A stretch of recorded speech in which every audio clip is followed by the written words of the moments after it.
This Torah class is brought to you by TorahAnytime.com. Okay, Bruchim Abam, welcome everyone.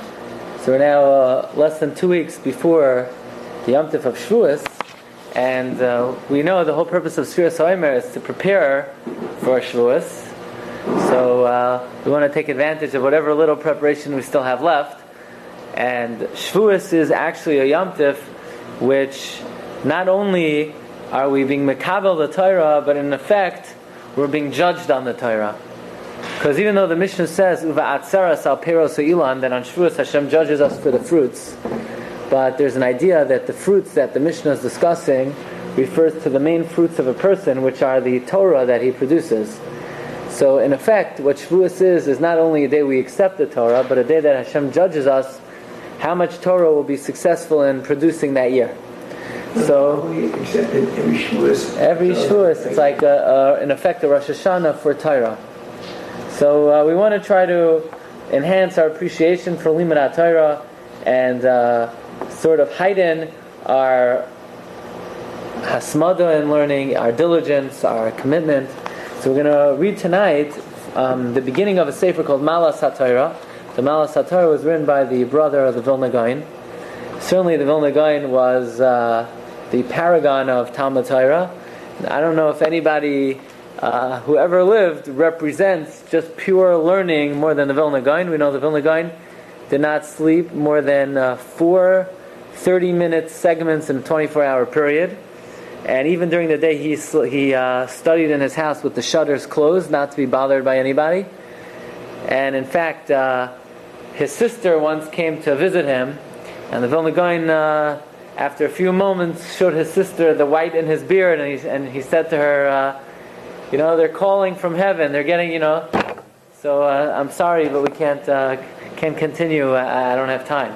So the Vilna Gaon certainly was somebody who was the epitome of hasmada, diligence, and learning. And his brother wrote a sefer, a small compendium, just on the greatness of Talmud Torah. And he writes, is this the Vilna Gaon's thing?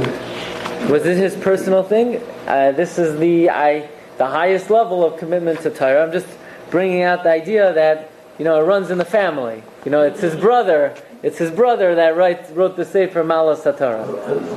Is this at the request of? Oh, is it at the request of the Vilna Gaon? I don't know that we find that necessarily, but you probably could be sure the Vilna Gaon had some influence on this, as we may see that he quotes the Vilna Gaon pretty much immediately as soon as the sefer begins. Okay, but now we're going to read today the introduction, the Hakdama, and he starts off the Hakdama Sarav HaMechaber, the introduction of the author. He says, "Lio sheharachti b'veyuri ala Mishnah." We could just say outside that the author of the Vilna of this sefer, Rabbeinu Avram, says that he explained at length the meaning of the Mishnah in Masechta Yuma, Parak Ches, Parak Gimel, Mishnah Ches, regarding vidui, regarding confession. So he doesn't want to speak about confession at this point. He says on the 5th line, Barak mimnei shamatzinu, only because we find Shekol ikar geder hatshuva v'haschalasa hu haTorah shetisala. The main part of tshuva, and the fundamental part of tshuva, and the beginnings of tshuva, is learning Torah. Even though you say, what does Torah have to do with tshuva? If I ask you, what's tshuva? So everybody knows confession, and charata, regret, and azivas hachet, leaving your sin, and also kabbalah ala asid, accepting on the future not to do it again, which may be part of azivas hachet. But Torah is not one of the ingredients necessarily of tshuva. But the brother of the Vilna Gaon says Torah is always step one. Kamaimer chachamenu zal, like our Chazal teach us, Torah mevil lidei zehiros uzrizos. Torah begins to carefulness and alacrity. Kamoshe mevayer b'fnim, like we will explain. And then he quotes a very important Zayar HaKadosh who says the following: Ukemoshe kasav b'Zayar HaKadosh v'zel shaynai man derachik me'oiraisa rachik mikud shabricho. Someone who's far from learning Torah is far from Hashem. Far from Hashem. I daven well. and I'm kind to other people, and I'm a dakdik in all the mitzvahs, I just don't learn a lot. No. The most important way, if someone is far from learning Torah study, they're far from God, period. No exceptions. And vice versa, someone who's close to Torah study is close to Hashem. And then he says a very important thing, it is impossible to come to any attribute, any good quality in Judaism. Whether it's a good character trait, or any matter of fear of God, rak al yedei Torah, only through Torah. The only way to accomplish anything good in avodas Hashem is by studying Torah. Shal yada yakir goydel avoinoi. Now, why is learning Torah important to do tshuva? Very simple. Let's say a person wants to do tshuva. They wore shatnez. So they say, I wore shatnez, okay, Hashem, I'm very sorry, I won't do it again. Person doesn't know how bad it is to wear shatnez. He doesn't know what kind of corruption he causes by wearing the shatnez. He doesn't appreciate the sin of wearing shatnez. Without learning Torah, it's impossible to do tshuva. You say you feel bad, but you don't even realize why it's wrong and how it's wrong and how terrible it is. But by learning Torah, a person will be inspired to do tshuva. Like Cain said, Gadol avoini minasai. What's tshuva? Tshuva is, Ribbon Shalom, I've sinned so terribly. Tshuva is a recognition of how terrible an avera is. You can't recognize how terrible an avera is without learning Torah. Means he can't be forgiven. And now Gadol avoini minasai means, Ribbon Shalom, my sin is too great to bear. But the point being that real tshuva is recognizing how terrible the sin is. Now, how would a person ever recognize how terrible a sin is if they don't learn about the sin? That's why step one in doing tshuva is Talmud Torah. Uvifrat badoros halalu. As important as learning Torah is, it was never as important as it is in the year 2015. Now, he didn't write this in the year 2015. He wrote this in the 18th century. But he says, Shekol arichos hagolos umachmas bittul Torah rachmano litzlan. The reason why Golos has been so long, 2,000 years, it's because of bittul Torah. Heaven forbid. So what do you mean? The Gemara says that the second Beis Hamikdash was destroyed because of baseless hatred.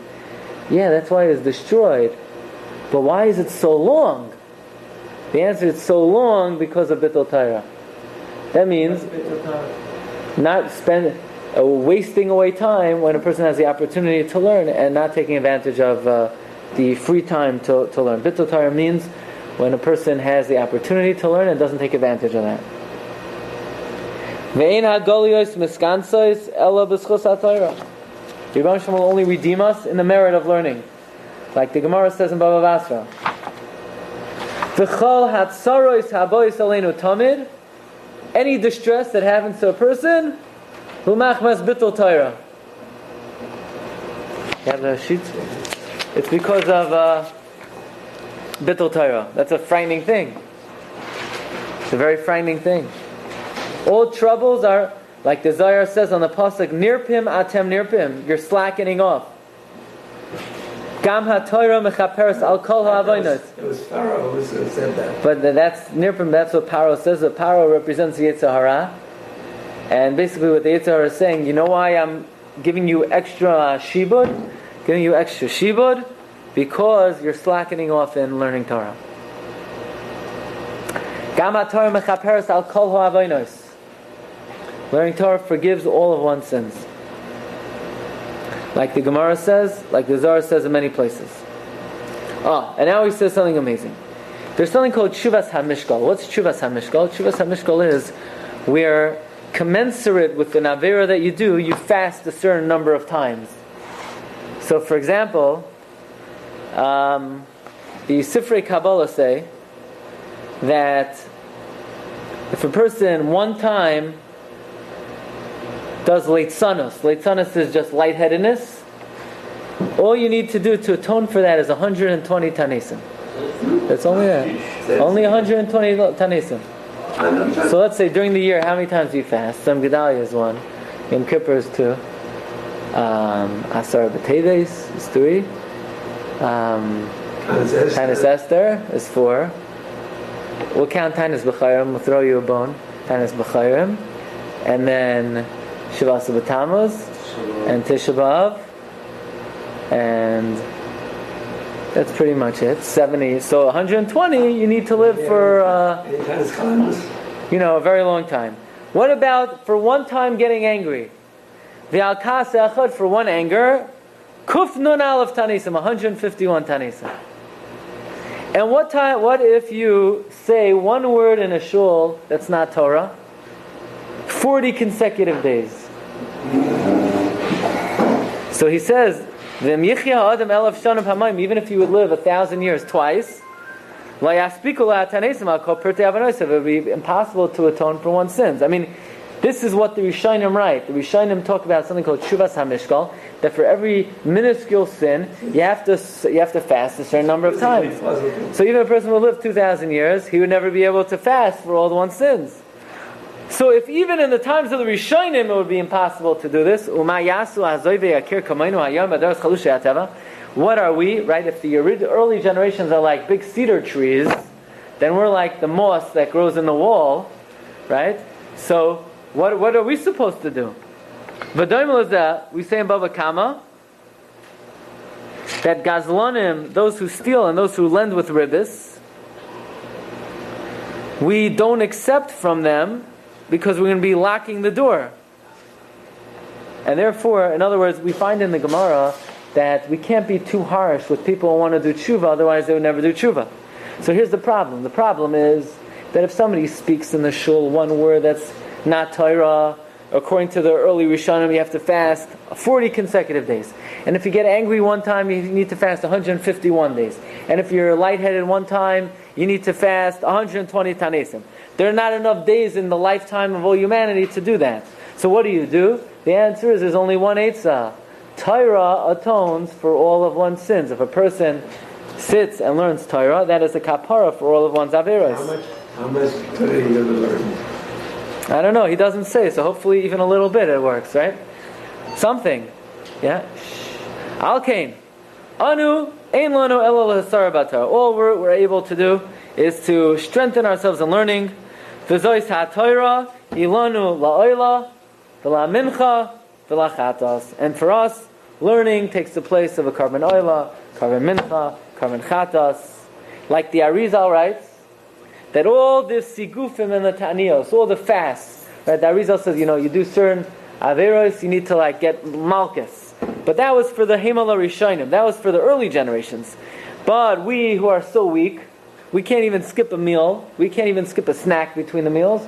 We can't even skip the snack between the snack and the meal, right? We can't even skip the snack at the shiur.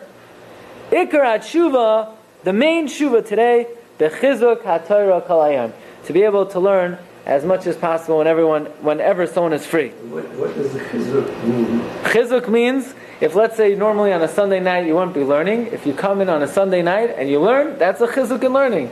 That's a kapara. It's a tremendous sanegaria, a tremendous defense that a person accrues to his merit. And he says, especially in our generation where our main backsliding is in Bittul Torah, and therefore, he concludes, anyone who even has a little bit of Yiras Hashem, Af mi shenaga Yiras Hashem b'liboy, one who wants to do tshuva, a lot of people do the wrong thing. They think, what's tshuva? Tshuva is they need to fast, they need to hurt themselves.